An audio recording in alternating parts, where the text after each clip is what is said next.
Hello everyone, আসসালামু আলাইকুম। আপনারা সবাই কেমন আছেন? আশা করছি সবাই ভালো আছেন। আপনাদের দোয়া ও ভালোবাসায় আমরাও ভালো আছি, আলহামদুলিল্লাহ। তো আজকে আমি সকাল সকাল আমার বাসি ঘর দিয়ে ব্লগটা শুরু করলাম। তো এটা আমার বিয়ের ডেট। তো ওই ডেটটা আমি স্মরণীয় করে রাখার জন্য আর স্মৃতি হিসেবে রাখার জন্য এটা আমি আমার চাচাতো বোনকে নিয়ে আঁকিয়ে তারপর আমি এটা হাতেই সেলাই করেছি, তারপর এটা বাঁধিয়ে রেখেছি। তো এই তো আমার বিছানার অবস্থা দেখেন, বাবা ছেলে ঘুমিয়েছিল, একটু আগে তারা উঠলো।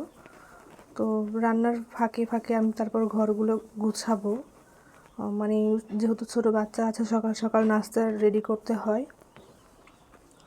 তো সেজন্য রান্নার ফাঁকে ফাঁকে আমাকে একটু একটু করে ঘরটা গোছাতে হয়। আর সাইফান সকালবেলা উঠে ঘুম থেকে উঠেই তার বাবার সঙ্গে ফুটবল খেলছে।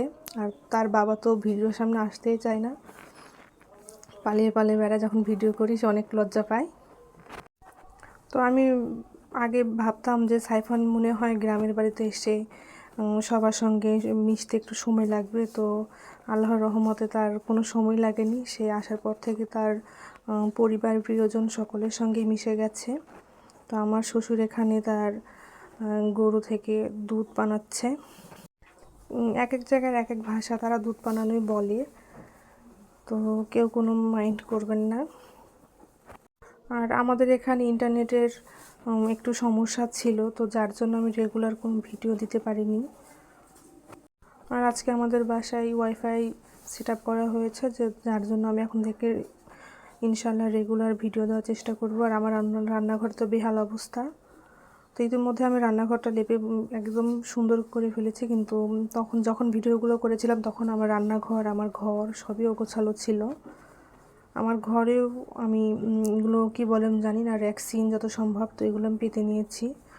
মাটির ঘর, ছেলে খেলনা ফেলে নিচে, অনেক সময় খালি পায়ে নেমে যায়, বিছানা নোংরা হয়। তো যার জন্য ঘর পাকা করার আগে আমি র্যাক্সিনটা পেতে নিয়েছি।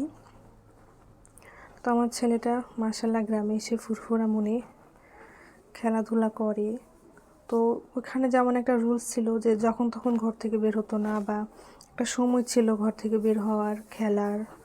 এখানে এসে সেই রুলসগুলো আর চলে না। সে ম্যাক্সিমাম টাইমে বাহিরে খেলাধুলা করে, আর ওখানে তো ম্যাক্সিমাম সময় সে টেলিভিশন দেখতো আর ফাঁকে ফাঁকে খেলাধুলাও করতো। আর এই তো বন্ধুরা, আমি সকালবেলা একদম দুপুরের মনে রান্না করতেছি। আর আজকে আমার ফ্রাই প্যানটা উদ্বোধন হলো।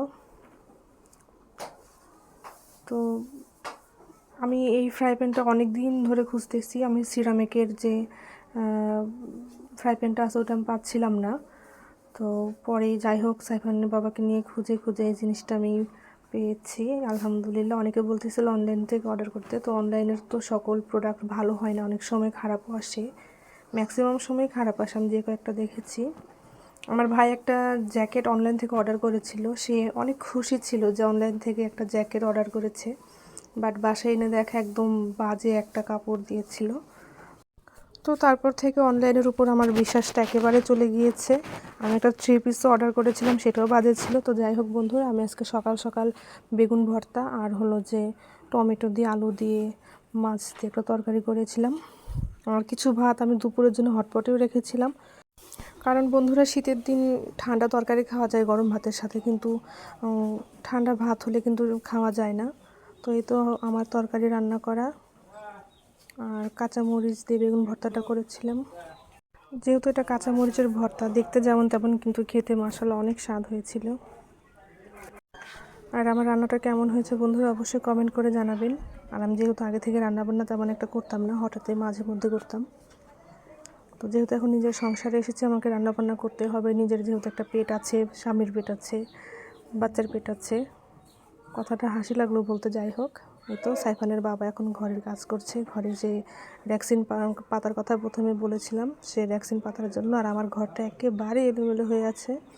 কেউ কিছু মনে করবেন না, বলবেন না যে আপু অগোছালো। আসলে আমি অগোছালো না, কিন্তু এখন আমি অগোছালো হয়ে গেছি বর্তমানে এই সিচুয়েশনে। যখন যেখানে পাচ্ছি সেখানে গোছাচ্ছি, আবার এক জায়গা থেকে আরেক জায়গায় নিচ্ছি। তো যখন ভ্যাকসিনটা পাতা হলো, মাশাআল্লাহ ঘরটা দেখতে অনেক সুন্দর লাগলো। তো আমাদের ঘর তো পাকা না, তো সেজন্য আমরা প্রথমে পলিথিন পেতে, তার উপরে যে চটের বস্তাগুলো আছে সেগুলো পেতে, তার উপরে ভ্যাকসিনগুলো দিয়েছি। আর আমাদের ঘরে অনেক ধুলো হয়, ঝাড় দেওয়ার সময় যখন ঝাড়ু দিই তখন আমাদের আসবাবপত্র একেবারে নোংরা হয়ে যায়। আর কতক্ষণই বা সেগুলো মুছে মুছে পরিষ্কার করে রাখা যায়। আর এই ভ্যাকসিনটা পাতার পরে আলহামদুলিল্লাহ সে ধুলোর কবল থেকে আমরা বেঁচে গেছি। এখন আমাদের আসবাবপত্র তেমন নোংরা হয় না। প্রতিদিন মুছি, কিন্তু আগে একটু বেশি ঘন ঘন মুছতে হতো, আর নোংরা জিনিস দেখতেও ভালো লাগে না, যার ফলে প্রতিদিন আমাকে 2-3 বারের থেকেও তার অধিকও মুছতে হতো। তো সবসময় তো মোছা সম্ভবও না, আর অন্যান্য কাজ থাকে। আর যেহেতু আমার পিচ্চি সাইফান আছে, তার পিছনে আমার অনেকটা সময় ব্যয় করতে হয়, আর তাকে খাওয়ানোর জন্য আমার সবচাইতে বেশি সময়টা ব্যয় করতে হয়। একবার যদি খাওয়াতে বসি তো আমার 1 থেকে 1 ঘন্টা বা 1.5 ঘন্টা, ম্যাক্সিমাম সময় 1 ঘন্টা এরকম সময়টাই লাগে।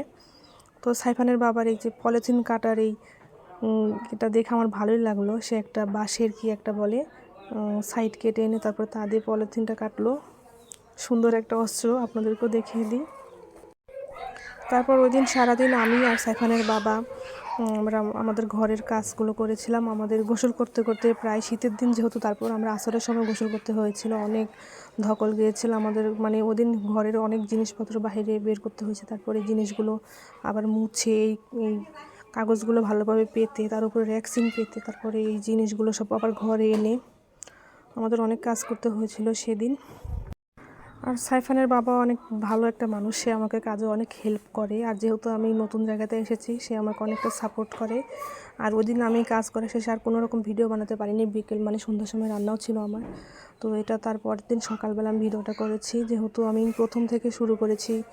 তো ভ্যাকসিন পাতার ভিডিওটা অবশ্যই আপনাদের কাছে দিতে হবে, তো সেজন্য আমি পরের দিন সকালবেলা এই ভিডিওটা করেছি। তো বন্ধুরা, আমাদের ভ্যাকসিন পাতাটা কেমন হয়েছে মাটির ঘরে অবশ্যই জানাবেন, যেহেতু এটা আমাদের এখনও পাকা করা হয় নাই।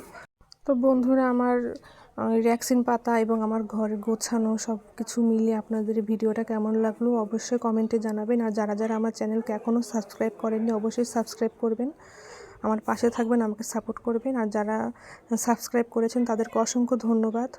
তো সবাই ভালো থাকবেন, সুস্থ থাকবেন। আল্লাহ হাফেজ।